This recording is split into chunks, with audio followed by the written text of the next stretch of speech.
include Even, Chukchi, and Russian, namely that of Pakhotsky Rural Okrug. We deal with all residents of this district. We work on this topic together with Marusia Popynina. The main questions, not only for this talk, but those which serve as the starting point of all our studies, were what are the semantic domains where borrowing was the most frequent, what was the direction of borrowing, and due to what historical reasons it turned out to be like this. It's interestingly enough, the use of some ethnonyms in some of the investigated sources is not quite transparent, so we'd like to get into the problem what the authors actually meant and what processes they described. Not all the questions could be answered to a full extent, but we'll make an attempt. Now we are moving to our data. We possess some of our own field data collected in Yakutsk and in Chersky and Kolymskaya by Marusia in 2016-2018. Both regarding the lexes, so we compiled our own word lists and sociolinguistic interviews for the speakers of the languages of the Lower Kolyma district. But this summer we spent plenty of time working in the archives. So the main focus of this talk will be the archive data from Lower Kolyma areas, namely the word lists on the languages in question collected by Kondakov in the 1930s, and some sociolinguistic and ethnographic data, namely an essay by the same author Kondakov and studies on ethnic history of Northeast Siberia by Gurvich in his field trips. And as a small bonus, in the end, we'll also add some short overview of, about the local Russian speech varieties, also word lists collected by Kondakov. This is just to set the scene. Yakutsk is quite far away from the Nizhny Kolymsky district. We work both with the descendants of this region who live now permanently in Yakutsk, and Chersky, Kolymskaya, and Andryshkina are the main villages where the intensive contacts take place by now. Okay, so in the recent study conducted by Marusia Popynina and Natalia Aralova, there is an assumption made over the Lower Kolyma multilingualism situation. This is called an ephemeral phenomenon which existed only during 70 or 80 years as mass multilingualism, where the speech repertoires of our speakers increased up to 3 or even more than 3, up to 5 languages actually, emerged after the establishment of the Soviet power, so after 1917, and when the villages were established, kolkhozes appeared there, the collective farms, where the residents of the villages began to interact much more than it was before. Also, the factors of school education and the increase of interethnic marriages were of special importance here. So we see that in Soviet time people got settled, and we got the contact situation that didn't emerge before. As before that, the ethnic groups were migrating separately and they met only occasionally, did not communicate that much. And in their archive data, we find there are confirmations for this assumption, as in Gurvich's ethnographic field trips, which he conducted in 1950s. We find the information on the consultants from the older generation, around 50 years and older, from that time, who said that multilingualism developed within the region only 50 or most 60 years ago. One of the consultants, a 96-year-old Trifonov, recalled his youth with the Yukagir people clinging together and speaking only Yukagir language, except for a couple of members of local administration who managed to speak some of the languages of their neighbors, but not that much. And Gurvich heard similar stories from Even and Chukchi consultants. So we see that before the turn of the century, before the beginning of the 20th century, such contact situation didn't develop a lot. But what did we have in the past before the Soviet introduction of the Soviet power? What were the natural environments for the groups in question? Well, in different sources we find information on Chukchi, who were primarily reindeer herders, and they had rather large reindeer herds, up to 8,000 of deer. And Even had relatively smaller reindeer herds, which they use for transport purposes, so up to several hundreds of reindeer, and primarily they were nomadic hunters. While the Yukagir people are known to be at the first place fishermen and wild deer hunters, and it is claimed that reindeer herding was borrowed by the Yukagir people from the Even when the contacts between these two peoples arise. And the Yakuts are well known as mainly horse breeding, so they were not involved into reindeer herding that much. And we are going to show a case study on this reindeer herding semantic field, which seems to be one of the most significant for the peoples within the region. And we are going to trace the probable borrowings from one language to another, and what we expect is the Chukchi will be kind of independent, as this language turned out to be insensitive to borrowing, and other languages reluctantly borrow something from Chukchi. But Even, Yukagir, and Yakut could interact, and we expect borrowing upside down from Even to Yukagir, or from Even and Yukagir to Yakut likely, then more likely than vice versa. So before we get down to the results of this case study, we should make some preliminary remarks. Again, the sources are the word list collected by Kondakov on Tundra, Yukagir, Yakut, Chukchi, and not simply Even, but two different, let's say, language varieties, Tungus and Lamut. And these ethnic groups turned out to be quite a problematic issue in the literature. Firstly, in this word list, there is a huge overlap between what the author calls Tungut and Lamut, but there are also some differences, and you can see them in the table. For instance, the words for reindeer harnessed into the sledge, or reindeer for riding, which goes at the front of the sledge, are completely different, but some words are very similar and have only some slight phonetic differences. So the question arises if these varieties are different languages, different dialects of the same language, or something else.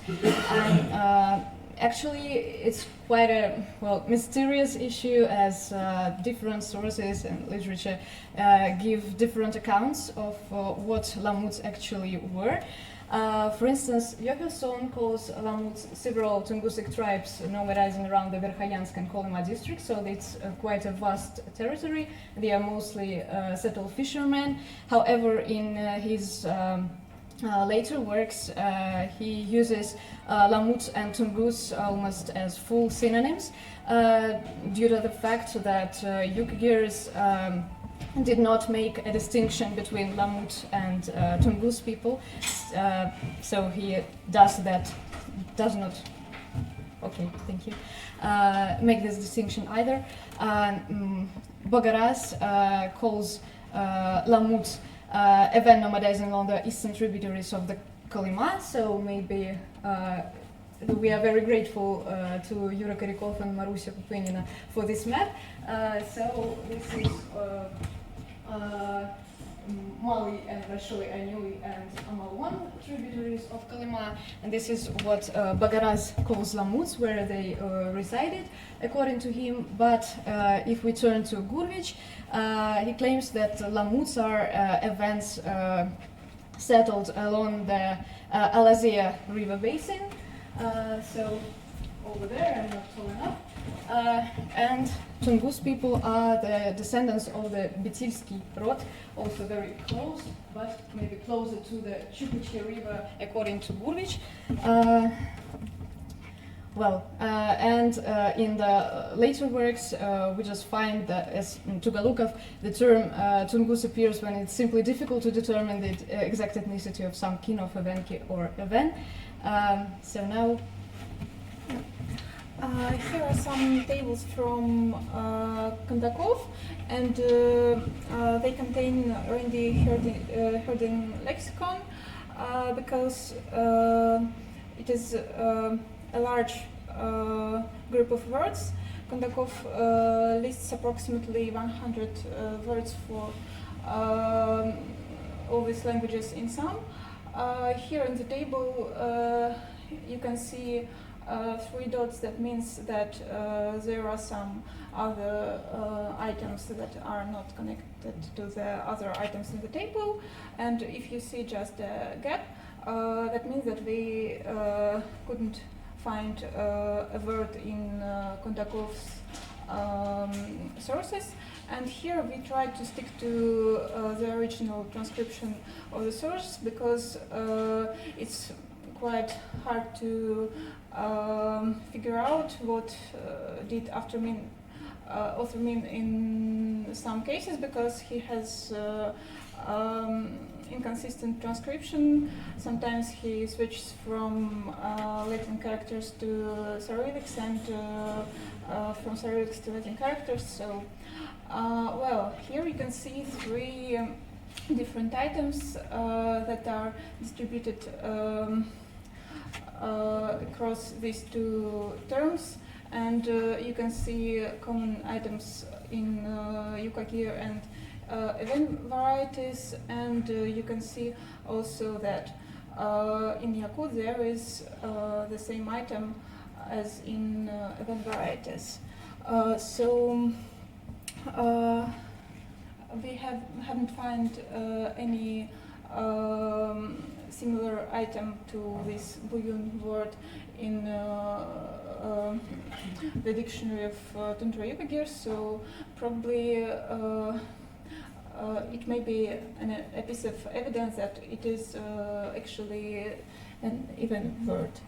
And here you can also see some common items for different terms in Even and Yakut, and also in Yakut, Even and Yukagir. So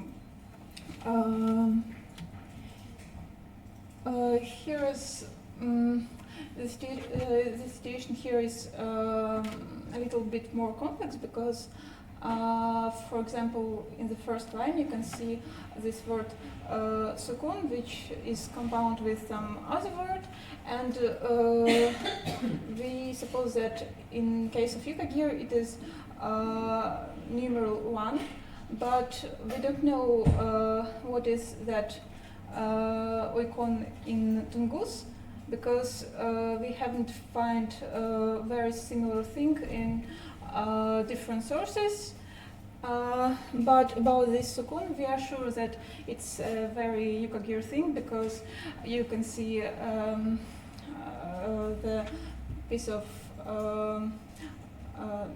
you can see something from Kurilov's dictionary on Tundra Yukagir, and here sukun is some matters, some clothes, some creatures, the year, the world, the life, the earth, the sky, so everything is sukun. And well, here is also a kind of complex situation, because there are 2 different roots that are fixed in both Yukagir and Even varieties, and well, you can see that there is an element L in Yukagir, and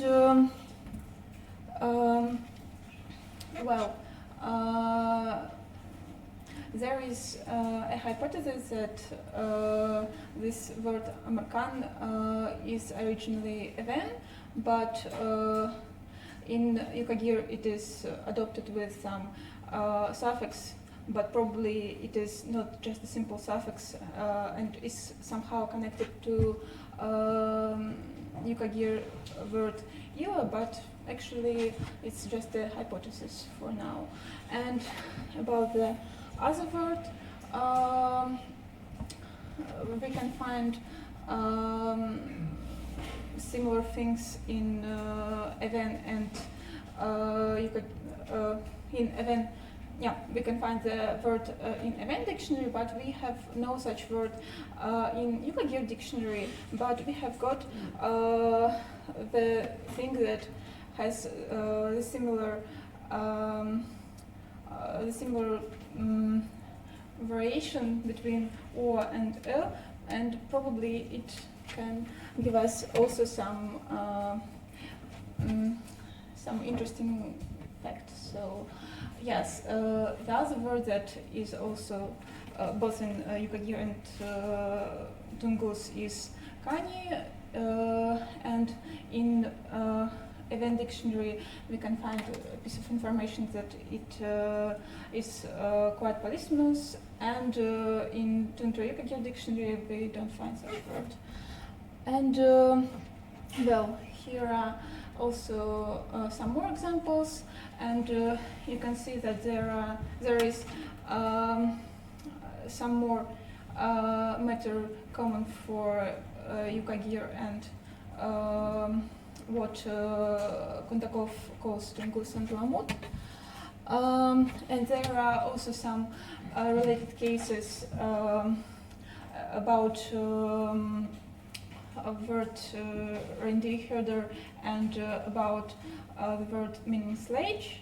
So we can find similarities, but actually it's very quite hard to say what was the direction of borrowing, because there are some contradictory data in different sources. And also there is a word for ski and in Tundra Yukagir, and it is originally Yakut word, because our Yakut consultants that are not connected to this region say that they use this word. And we can see some patterns between Tundra Yukagir and Even. Actually, in most cases, we cannot say on purely linguistic reasons which was the direction of borrowing, but probably having this sociolinguistic information, we may conclude that in most cases, Even was a source language for Tundra Yukagir words, and sometimes there are not so quite complex cases with, for example, this sukun word or sledge. And we have seen 3 words in Yakut that are also present in Even, and we suppose that it is Even borrowing into Yakut, because our consultants that come from Yakutsk and are not related to Lower Kolyma district say that they don't know and don't use these words. And here just an quite kind of off-topic thing that we wanted to show. Kundakov also does some ethnographic research on Russian settlers in Lower Kolyma region, and he has also collected some quite short word list, and there we can find some function words like particles, interjection, and some others that are borrowed from Yakut, and there is such word anan. It's quite strange thing because in standard language it means something like dedicated to, but here in this Russian variety it means something like deliberately, and in Yukagir it means very. And well, there are some lexical items from the semantic fields connected with nature, with artifacts that are borrowed from Yakut. And there is an interesting case of, we suppose that it is pattern borrowing because we have never seen something like this in other dialects of Russian. There is a polysemy between bear and grandfather. It is also attested in Yakut and Tundra Yukagir, and also probably in Even. But an interesting thing that there are some reindeer herding terms, not so much as in Even or Tundra Yukagir word lists, but well, we can see that they are derived from, oh, just 1 minute please, from Russian words and are not borrowings. And there is some interesting ethnographic data from Kondakov.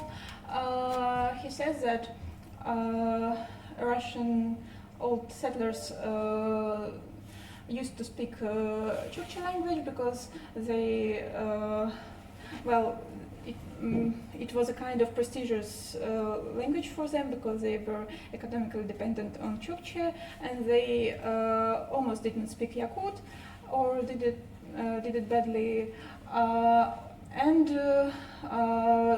they didn't know and didn't understand Even. But they used to marry Yakuts and Yukagirs, and in such families Russian was spoken, but it was highly influenced by Yakut and Yukagir, and you have seen some borrowings from Yakut on the previous slide. Thank you very much.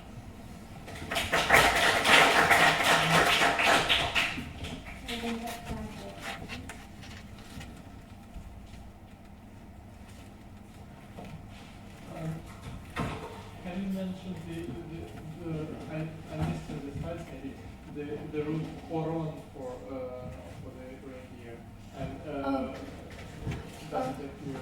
Well, there is no such item on these slides, but we have attested it in dictionaries, yes. And are there any variation with vowels?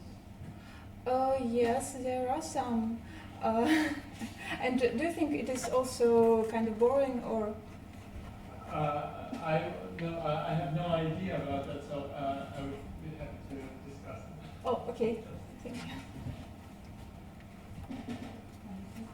Just a clarification question. You said that in most cases of the common reindeer terminology, you suggest that it was borrowed from Even to Yukagir, just because the activity was borrowed from Even to Yukagir.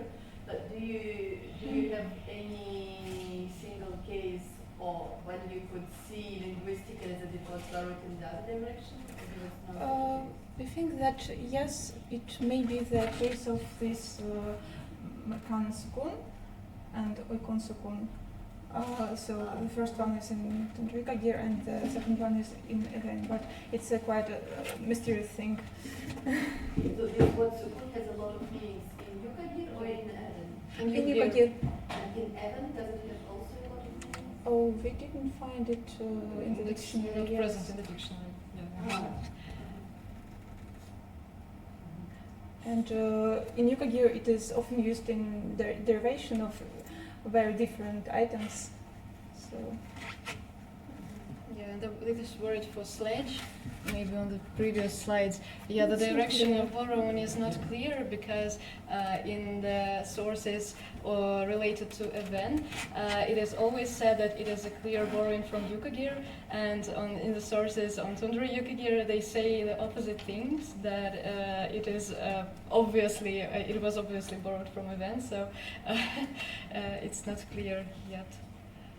Are there any kind of phonotactic signs for the speakers to know that the word is not original to their language, both for Oh, it's a very interesting question, but we think we need more data from other dialects.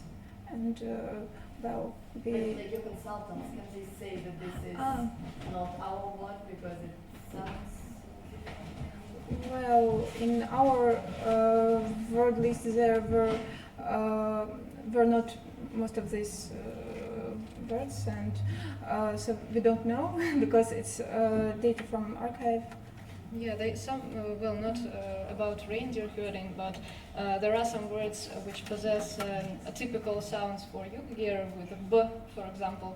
Then they say that it is from event probably because we don't have such a sound, but only rare cases of that. Thank you very much. So you mentioned that you are not going to talk about Chuk, but nevertheless, can you say a few words about what is the position of Chukchis in your scheme? There are also quite a lot of different terms, but they don't overlap with, at least lexically, with those from the other languages. Probably there is can be kind of pattern borrowing in either direction, but we don't know yet. We have to do more work. Since we learned that Chukchi is the most powerful language in this area, and they never learned anything. Yeah. Everyone learned Chukchi, so yeah. Probably is the case. Okay. Thank you very much.